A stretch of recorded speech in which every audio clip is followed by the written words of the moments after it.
Malgré un dossier très lourd, Ilyas Hakouda, le présumé meurtrier du brigadier Éric Masson, abattu en 2021 sur un point de deal à Avignon, comparaît à partir de lundi devant les assises de Vaucluse.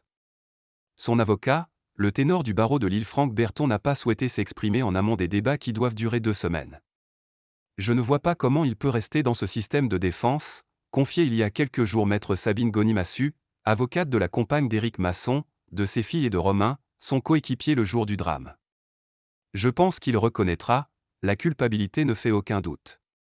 La sérénité commande que les choses soient dites face à autant de charges, avançait également maître Philippe Expert, avocat des parents d'Éric Masson et de son frère et sa sœur, eux aussi policiers, dans le sillage de leur père. L'accusé, aujourd'hui âgé de 22 ans, nie farouchement les faits depuis le début. Le 5 mai 2021, il assure qu'il n'était pas présent rue du Râteau, dans ce quartier historique de la Cité des Papes, lorsqu'Éric Masson a été abattu à bout portant, en marge d'une banale opération de surveillance d'un point de deal. 4 jours plus tard, 2 jeunes de 19 et 20 ans sont arrêtés sur l'autoroute en direction de l'Espagne. Le plus jeune, Ilyas Hakouda, est alors désigné comme le tireur par au moins 2 témoins, son camarade de fuite, présent lors du contrôle fatal, et le coéquipier d'Éric Masson. L'enquête montrera également qu'une ligne téléphonique, dont il a finalement reconnu l'utilisation, avait borné dans cette rue à l'heure des faits. Et des résidus de tir ont été retrouvés sur ses vêtements. Soutien policier à la famille. Déjà condamné 6 fois, notamment pour trafic de stupéfiants, le jeune homme, poursuivi pour meurtre et tentative de meurtre sur personne dépositaire de l'autorité publique, pour avoir aussi tiré sur Romain, risque la perpétuité.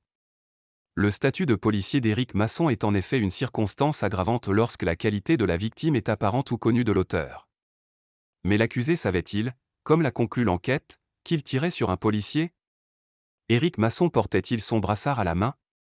A-t-il crié « police » ? Pourquoi le meurtrier a-t-il tiré alors qu'il n'était pas contrôlé? Autant de questions qui seront au cœur d'un procès qui s'annonce extrêmement tendu, forcément politique, selon maître Charlène Neveu-Sanchez qui défend le troisième mis en cause, le logeur des 2 jeunes hommes lors de leur fuite. Ce meurtre est une plaie difficile à refermer, qui va remuer la ville et les policiers dans son ensemble, selon Florence Galtier, procureure de la République à Avignon, qui officiera en personne pour cette audience. Excepté Ilyas Hakouda, les 2 autres accusés seront jugés pour des délits connexes qui relèvent habituellement de la correctionnelle, ont insisté leurs avocats. Ayoub Abdi, 23 ans, qui accompagnait le tireur le jour des faits et a fui avec lui, et Ismaël Boujti, 24 ans, qui leur avait prêté sa cave, qui servait d'épicerie clandestine, seront seulement jugés pour soustraction d'un criminel à l'arrestation ou aux recherches. Les témoignages d'Ayoub Abdi et de Romain, le collègue d'Éric Masson, seront déterminants. Depuis le drame, ce dernier est toujours dans la police, mais loin d'Avignon. Et ce procès sera une étape difficile pour lui et toutes les parties civiles, qui devraient être soutenues par de nombreux policiers dans la salle d'audience. Le mot d'ordre est le soutien à la famille, a indiqué Claude Simonetti, représentant vauclusien du syndicat Unité SGP Police FO, qui n'a pas prévu d'action en marge du procès, redoutant toute forme de récupération politique.